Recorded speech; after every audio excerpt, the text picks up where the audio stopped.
Jesus' body was prepared by Joseph and Nicodemus. Joseph from Arimathea was a man who kind of secretly followed Jesus. He went to Pilate and asked for Jesus' body, and so he could place it in his tomb. They put it in his tomb. They prepared his body. They put the big stone there.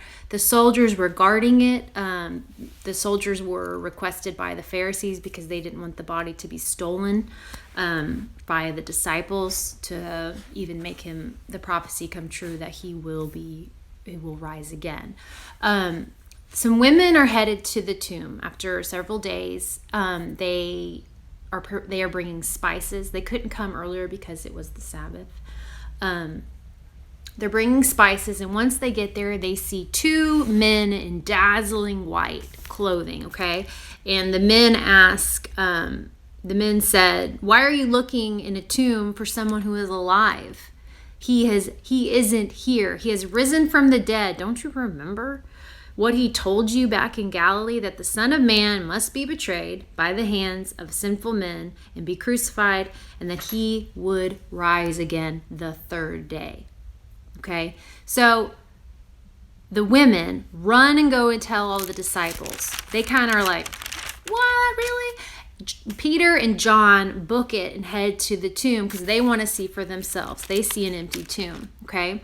It says that Jesus appeared to several people. He appeared to two men on the road who didn't know who's Jesus. They're just sitting there chatting with them. And then once they get him to their house, Jesus kind of reveals, like, "Oh, it's me." And then he disappears.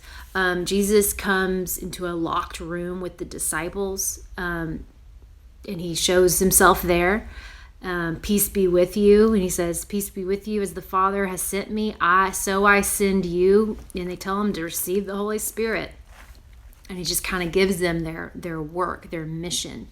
Thomas wasn't there the first time, so 8 days later, he does this again, and Thomas is there because Thomas said he wasn't going to believe it unless he puts his fingers in the holes of Jesus, into his side where he was pierced. There's a beautiful, beautiful story about Jesus and Peter, because Peter denied him. And so he tells Peter, he's like, "Do you love me?"